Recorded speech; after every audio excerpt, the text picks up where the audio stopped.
A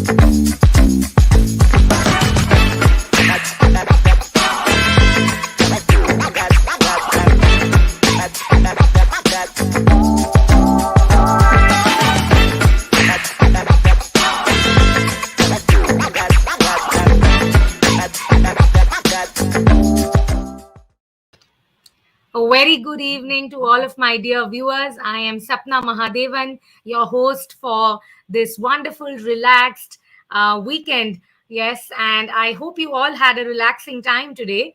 With that, I'm here again to bring you an exciting episode, which is again a Saturday special because we are going to explore one classic story and try and break it down into different parts and also give you a lot of insights on how you can be writing a story just like this classic book. Yes, more about the details of the story will progress further. But why I call this a Saturday special is because in each of these weekdays, we have a specific genre that we deal with. But on a Saturday, we get to you a full storybook and we give you all the details about that particular story. In fact, we also recite the story out to you in the later part of the episode. There is a quiz segment that we play out with all of our viewers here, and that's really fun. Apart from that, we also let you in on small finer details of how you can be writing a story based on the genre of the book, right? So that's why this is a Saturday special, and I see a lot of familiar names here in the chat box. Thanks a lot for dropping in. Yes, a relaxed day is what Dafia tells me. Lovely to know that, Dafia. And Sukleen tells me that she likes seeing me here. Great, Sukleen. Thanks a lot for that. Same here. When I see all of these familiar names drop down in the chat box, it is really, really good to see all of you here. It really makes me glad. And I have a lot of hellos there in the chat box. Warm hellos to all of my wonderful viewers for today, right? And let's get going with the episode. Let me start with the introduction. There it is. It is the fiction story writing masterclass. And by now, we all know that we need to unleash the writer in us. We need to spark up our creativity, do whatever it takes to garner up, bring out that creative streak in us and try putting your ideas into paper for the world to read. Yes. So that's the agenda for today as well. Let us look at the coming up segment. And here we have all of these various activities planned and curated specially for my wonderful bunch of viewers, right? I can see a lot of emojis, smileys coming up there in the chat box. Really makes my day. So let's get going. We have the introduction, the title, and the author. And we will be also speaking about all the essentials that we need to, introduce into our story if we want to write story or a theme set upon this particular book, right? And then there is also a think like a pro segment. There is a quiz segment as well, and we'll all be also be letting you know on the plot building pointers, how you can be making your story plot interesting and engrossing for your audiences. And apart from that, the interesting part or the interesting takeaway from today's episode is the story in a nutshell, right? So here I'm going to recite the story out to you. This is one story which is a fable, and it is something that I think all of you might be knowing. It is a story which we hear during bedtime, and a lot of learnings and insights that we get from these stories, right? So and I can vouch for it that even if you know the story, it's going to be really interesting to hear that story once again from me, right? So apart from all of this, let me also tell you that there is a synonym segment, there is the recommendation of the day, and we have icebreaker questions as always coming up in between the session, every now and then, unplanned and unnoticed, and waiting to have some amusing answers from you. So yes, the chat box is open here. You are welcome to write out your thoughts and share your thoughts with me in the chat box. Let's have a conversation going, right? So yes, with that, let me move ahead to the first icebreaker question. There it is. and it says, never have I ever borrowed my siblings' pens without asking, right? So that's something that we are all are guilty of doing, isn't it? Yes. So do let me know in the chat box there if you have ever done that, borrowed your siblings' pens without even asking them. Yes.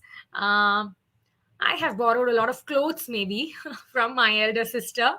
Not pens in particular, but yes, clothes. So do let me know in the chat box there. I get smileys here. Richa tells me, yes, that's a big yes, Richa. Lovely.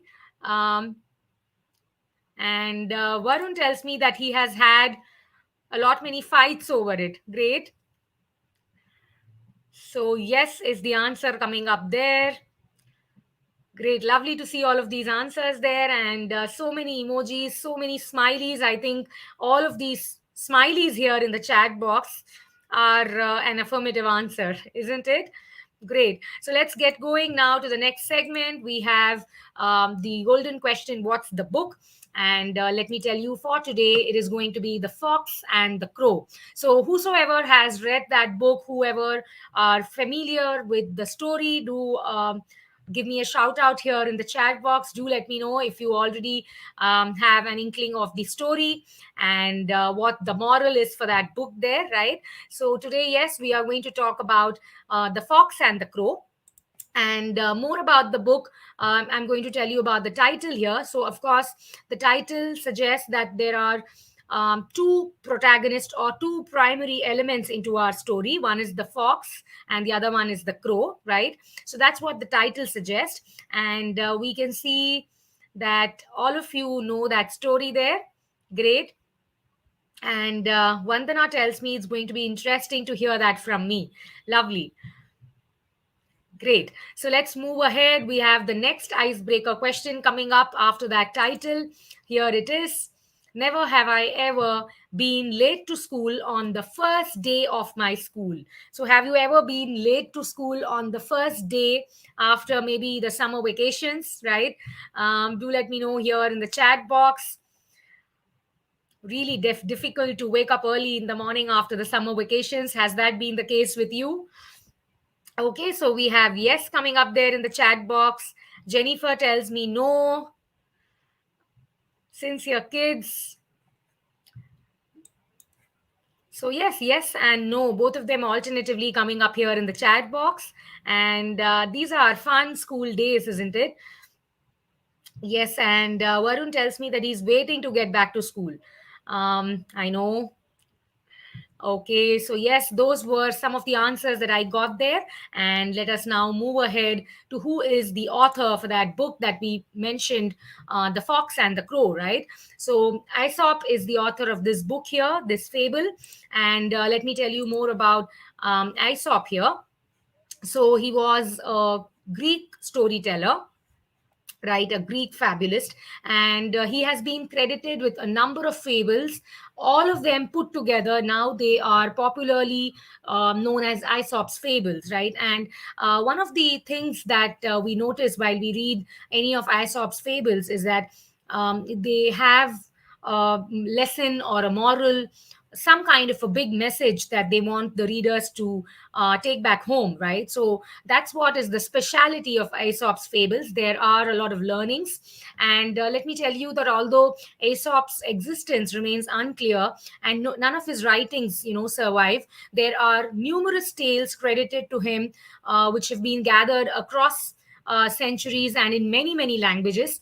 And this storytelling tradition, along with that moral, it continues to this day. So, many of the tales that Aesop has written is always characterized by anthropomorphic characters. That means that there are a lot of animal characters which can speak and which have emotions just like humans. So many of his fables that we see, just like even today, the book that we are going to explore for today, The Crow and the Fox, these are all animal and bird characters. And these characters who have we twist that and we give it a human touch, is what is called an anthropomorphic character, right? So many of his tales are associated with these characters. And let me also tell you that um the earliest Greek sources, including Aristotle, indicate that Aesop was born around 620 BCE in the Greek colony of Mesembria, right? So that's what we know about the author here. And of course, a popular Greek storyteller who has given us so many remarkable and so many books that we still remember the story of, right? So that's about the author there. And let's move ahead and understand what's the genre, right? So we already know the name of the book, and if one of you can quickly write to me in the chat box, what do you think is the genre for this Fox and the Crow story? You can write that out to me in the chat box there. Where or in which category, in which bucket would you categorize this story, The Crow and the Fox? Yes. And as I already told you about Aesop's fables, most of his stories fall under this particular category. So, yes, do let me know the name of that genre quickly in 60 seconds. The clock is already ticking, and yes, I get a few answers there. All of them are correct. Of course, it is a fable or a fairy tale.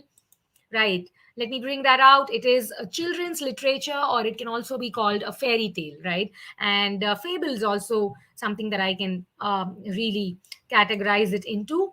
So yes, that was the genre, and now we will be exploring how we can be writing a story just like the Crow and the Fox. And for that, we will have to understand what are the essentials and the interesting plot points that we will want to introduce into our story, right? So if you are writing a children's literature, then there are going to be simple wordings, things that children or the particular age that you are aiming at, they are able to understand, right?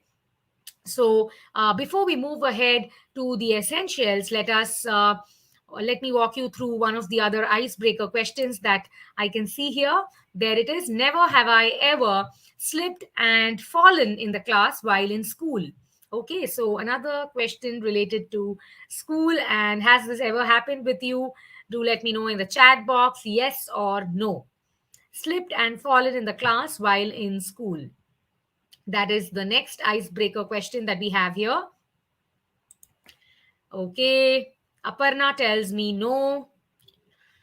We have Mihir here, and he says, I have fallen many a times. Great. To have all of those answers coming up there. No is another answer that I have here. And some smileys, some hello messages. Good evening to you, Imran. And Sukleen says yes.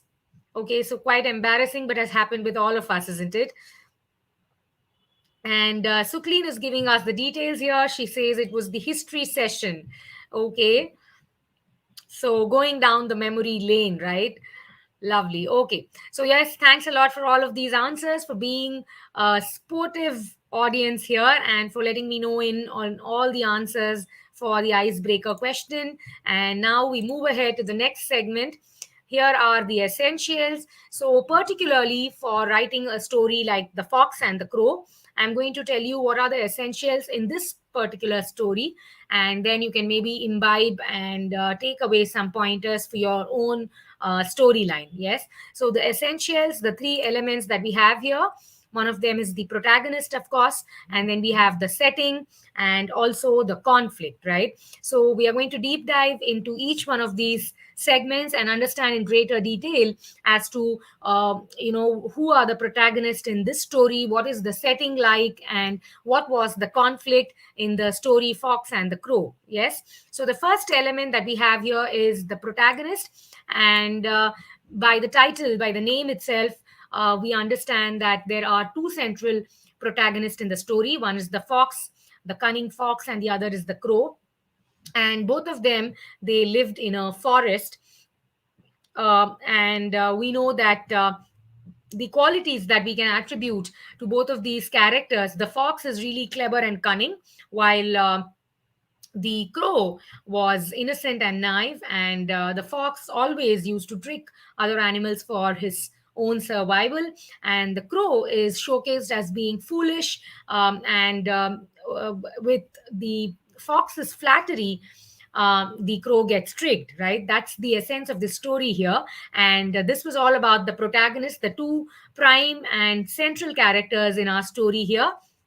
We also gave you the attributes there. So generally, while even while we are reading stories, if you observe, the when we do the character sketch, even before trying to attempt to write a story, the character sketch would not only have the names of the characters that we want to introduce into our story, but they will also have maybe their attributes, their appearance, what do they wear, how do they behave. All of this put together makes the character sketch of one particular character in the story, right? So here we see that we have certain qualitative attributes that we are giving to both of our prime characters here. And both of these attributes are also in opposing ways, right? So that was about the protagonist of our story here. And in the story, The Fox and the Crow, we see that the setting, just like any other Aesop fable, it is a story which has a fableish setting. There are anthropomorphic characters, there are a lot of elements of fantasy. Story is based in a lush green forest setting, and there are other creatures as well who live there, apart from the fox and the crow. And in this story, we see that the knave behavior is criticized, while cunningness and flattery is strongly condemned, right? That's the essence of the story here. With the setting, let's look at the other third main element that we have in this story, which is the conflict. So for any story to have that much needed drama, and for it to to make the storyline interesting, and to make your audiences engrossed with your story, you need to have a conflict going in your story, right? So the main conflict that we have in this particular story is that the master fox, he sees that the crow has a piece of cheese, and he becomes very hungry and wants to really snatch that from the crow. But how he does that is in a very clever way, right? So that is the conflict that we see going in this story here. Although the story is really simple, the message that it gives out is something which is really imperative, right? And I see Monica Ahuja giving me a like there. Thanks a lot for that, Monica. And with that, I'm going to move ahead to the next segment.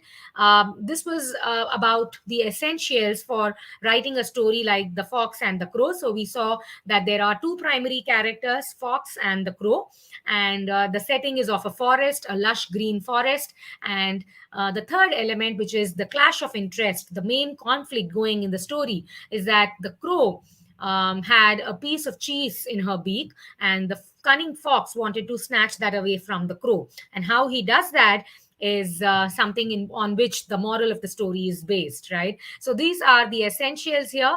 And moving ahead, we have the first synonymous word for today, which is flattery, right?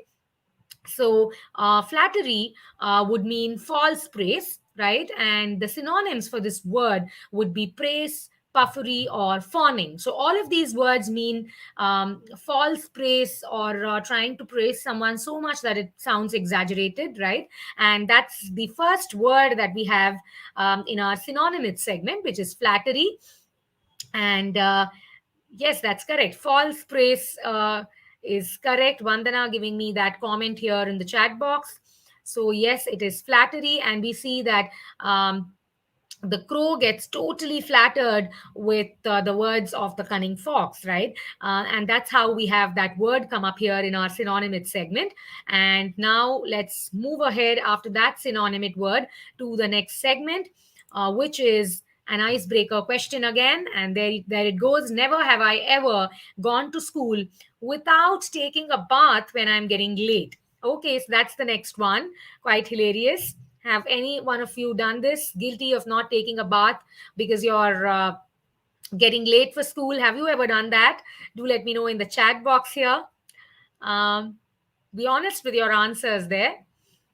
So Varun gives me a smiley. Okay, no is the answer that I get from Vandana. Dafia says no. Right. Okay, so today all of the icebreaker questions are mostly to do with school, isn't it? Yes. Reminds us of school is what Dafia writes to me. Great. So let's move ahead after that. Hilarious icebreaker question there. We are going to move ahead to another fun segment, and this is Think Like a Pro, right? So, here today, what we need to do is you need to guess these famous desserts from around the world, and you can also go ahead and name the country for me from which these sweetmeats originated, right? And I'm going to show you the first picture there. There you go. That is the first one. My mouth is really watering looking at that. And can you give me the name of that sweet in the chat box here? And also, you can mention the country from where it originated or where it is currently popular in. Okay, so waiting for some answers to come up there. We have Ranjana, give me the correct answer. Yes, it is Gulab Jamun. And yes, so many answers coming up there. That's correct. Atul Chetri, that's correct. Lovely. Yes, so there it is. Gulab Jamun and a sweet which is really very popular in India, right? Okay, with that, let's move ahead to the second one. This one is my favorite. Name the sweet and or the dessert, and you can also tell me the country of origin. Who's going to give me the correct answer? That's not a chocolate shake. No. And yes, we have the correct answer. That is right. It is tiramisu and it is from Italy, right? So, yes, let's move ahead to the next one. The next one is something that I have acquired a taste of recently, and I really love this one. Something which has really become popular as well in the recent past.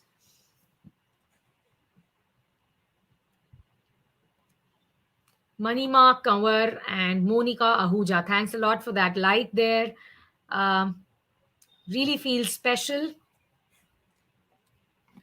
And yes, those are correct answers. That's the correct sweet. It is baklava from Turkey, one of my favorites again. And moving ahead to the next one, here we go.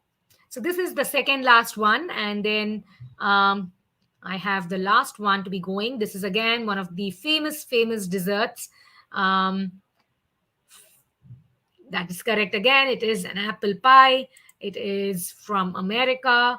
And now for the last one, and I'm sure that all of you are going to have a watery mouth after seeing this one here. Colorful, crunchy on the outside and melting in the inside. What is the name of this sweet and where does this originate from? Okay. Yes, that's correct again. Thanks a lot for all of these answers. And that was the last picture that we had for today. And yes, those are macaroons. And this is from France and also popular in Italy, right? So, yes, these were the Think Like a Pro segment slides. And now let's get moving to the next important topic of discussion, which is the plot building pointers, right? Here we are. And Aisha tells me she had fun playing that game with me. Do stay tuned in here, Aisha. We have a lot of other fun segments coming up next. They are lined up, and I'm also going to recite the story out to you, The Fox and the Crow. Yes, so do stay tuned in here. Now, for the plotting the plot. So, while we are writing a story, we want our plot of the story, the main plot, as well as the subplot, to be really interesting and engrossing for our audiences, right? It's always the first few pages that make or break a book, right? So, here, while you're thinking about the plot of the story, let me tell you that in this particular story, The Fox and the Crow, I'm going to give you three pointers again. One of them is the conflict, then the resolution, and of course the moral, since we are talking about Aesop's fables, right? So whenever there is a fable in consideration, the moral is one of those elements that we really cannot miss out on. Yes. So in plotting the plot, let me take you through the first element, which is the conflict. And here the main conflict, as we already discussed, is that the master fox sees the crow with a piece of cheese, and he suddenly becomes really hungry to and wants that piece of cheese from the crow, right? The fox begins to talk to the crow, trying to sweet talk her into forgetting that she had to stay strong and not fall into his trap. So that is the conflict here, clearly.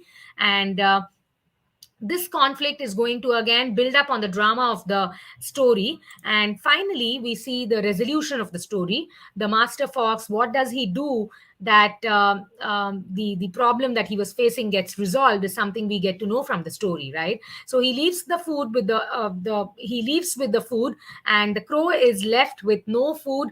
Just a lesson that she should not be so naive and trusting. She needs to learn to not be carried away by words and think on what someone's true intentions are, right? So that's the resolution that we finally arrive at.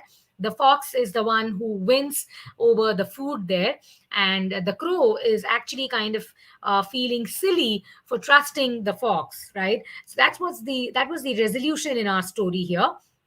So whenever in any story that you're writing, if you have introduced a conflict into the story, then the next element that you would be bringing up is the resolution, right? After that conflict, break that into the resolution, and finally we will have the moral of our story, right? And here it is, the moral of this particular story, The Fox and the Crow. It teaches us about flattery, and in short it tells us that when someone is actually flattering us, there is a hidden agenda. So do not fall into that trap of sweet talk, and use your brains, right? That is the moral that this particular story gives us, a loud and clear message, right? So these were the three elements strongly going in for our plotting the plot segment in The Fox and the Crow.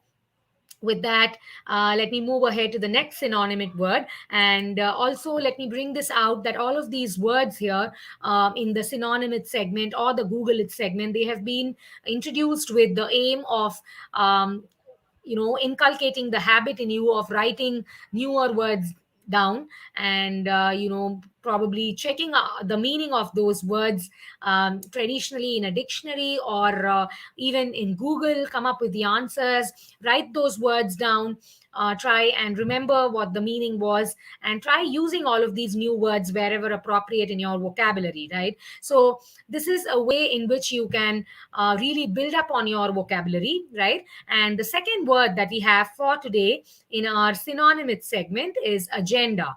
So agenda would be, or the similar word meanings or synonyms for agenda would be scheme, syllabus, or bill. So this is another interpretation of the word agenda, and definitely go ahead and check out all of the words, look for the different interpretations, and see that how you can be writing or using all of these words in your informing new sentences, right? So this was the second word that we had in our synonymous segment, agenda, which also means scheme, syllabus, and bill, right? Okay, we have um, emojis there, thumbs ups coming up here. Great to have all of you here in the live. And yes, a little more patience. We are getting to that story there. I'm having questions here as to when I will be reciting the story. So that's going to come out in the later part of the episode. But for now, we move into another fun segment. If you all have been listening out to me intently, then you're going to give me correct answers, because it is the quiz time, right? So here we are with the first question in our quiz time. And the question is, where did the fox and the crow live? So there's a typo there. Please ignore that one. Where did the fox and the crow live? That is the first question that we have here. And those are correct answers. We get jungle, forest. That is right. They lived in the forest. And now for the second question in our quiz time, here it is. The second question, who had the cheese first? So among those two primary characters, who was the one who had the cheese initially? Okay, waiting for some answers there. Yes, Jennifer, you give me the correct answer. The crow was the one who had the cheese first. And moving ahead to the next question, This is going to be the last question in our quiz time. Here we go. And it's a piece of cake, right? Who is the cunning one? So, who had this attribute associated with them? The cunning dash. Yes, and that is the correct answer. It was easy peasy, right? Really a piece of cake.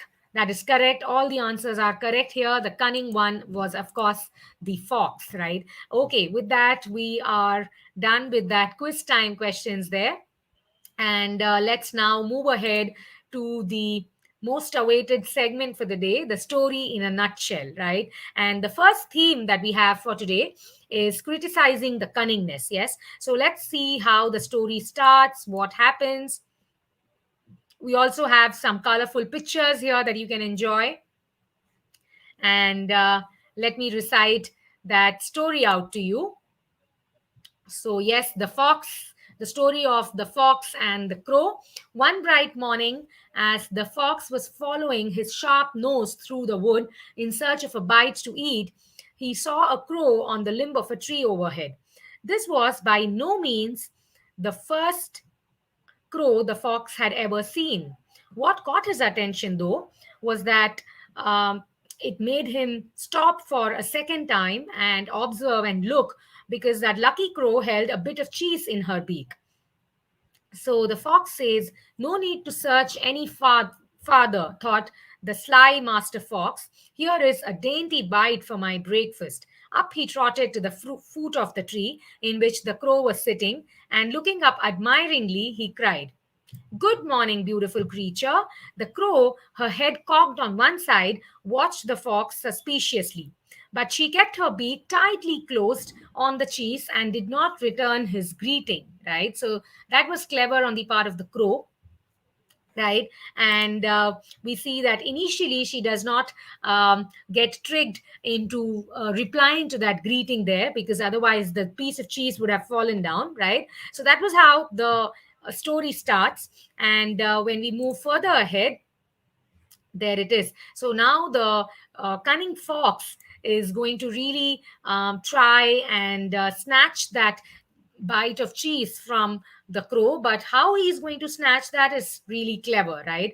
Now let's look at what happens next.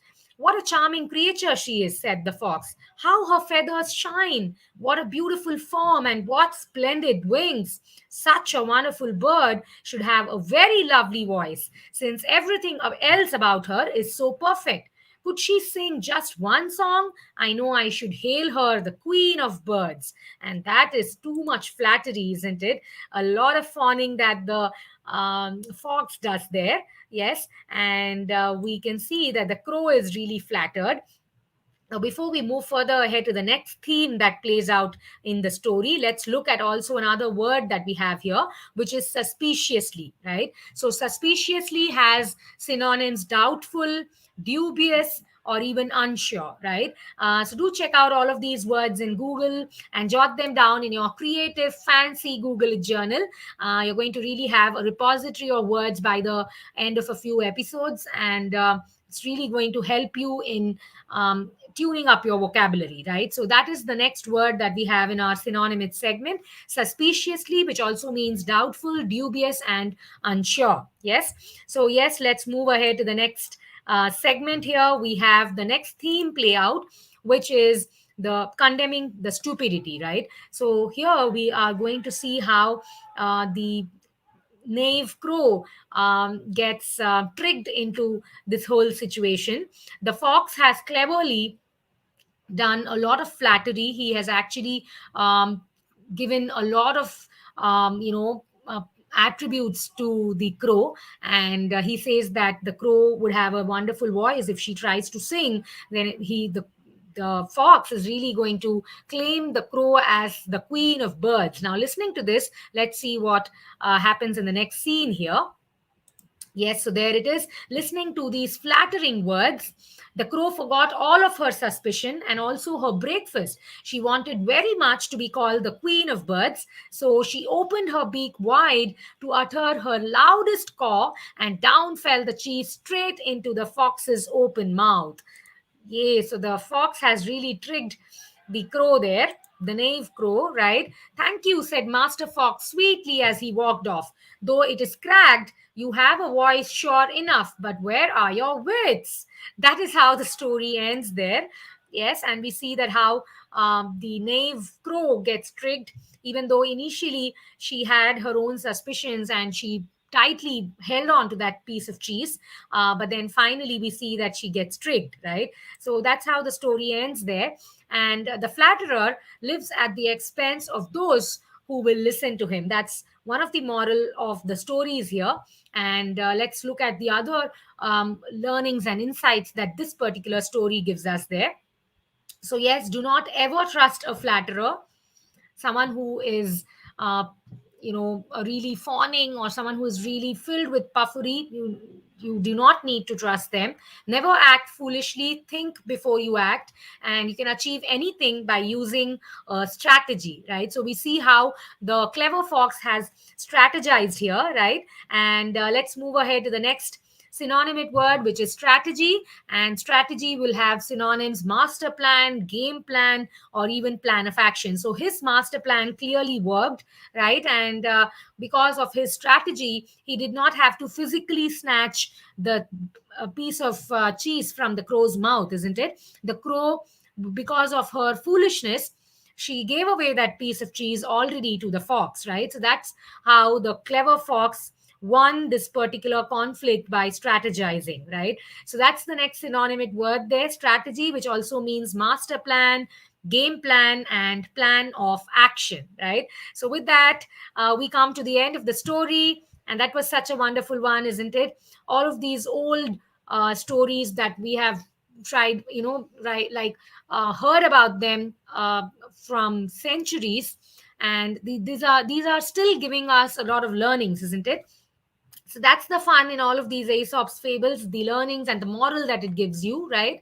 And with that, we come to the end of the story. I hope you all had a fun time listening to that story out there. And if you have any questions, any comments, do write to me in the chat box. And with that, I'm going to move ahead to the next fun segment, which is again the jumbled words segment. And here I'm going to give you some words, but of course, all of those alphabets are jumbled up, and you need to unjumble them and give me meaningful, correct words which are associated with this story, right? So here it is, the first word that we have for today. Yes. So, what is this word? Do let me know in the chat box.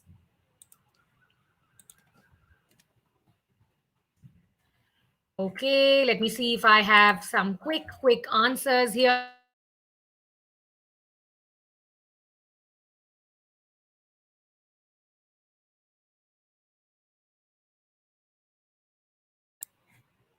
Yes, and that is correct. Naive is the word, Naive, naive, which will mean kind of like foolish or innocent, maybe. Yes. So that was the word that we have. Someone who lacks wisdom, someone who lacks judgment is called naive. And here we see that the crow is that character in our story, right? So that was the first word. And let's move ahead to the second one. Here it is. Okay, so that's quite easy. And that is correct. It is crow, of course. Okay, so the last one for the day. Yes, there it is, the last one for the day. It starts with um, a consonant blend.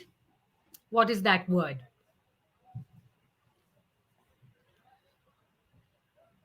That is correct again.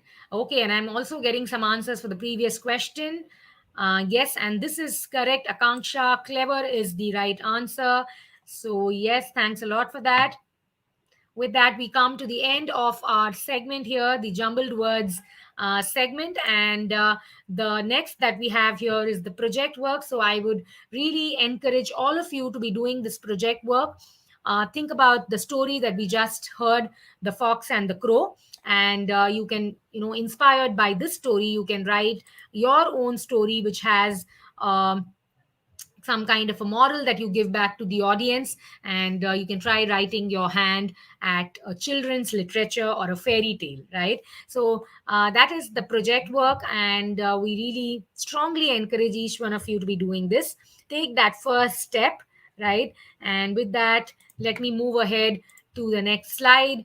So for Monday, I'll be coming back again with a fantasy genre. And let me also remind you that I'll be live at 6 p.m. India time. And until that time, we meet next. I want all of you to have a good weekend, a nice, fun time, and do take good care of yourselves. I am Sapna Mahadevan signing out for today. Bye bye.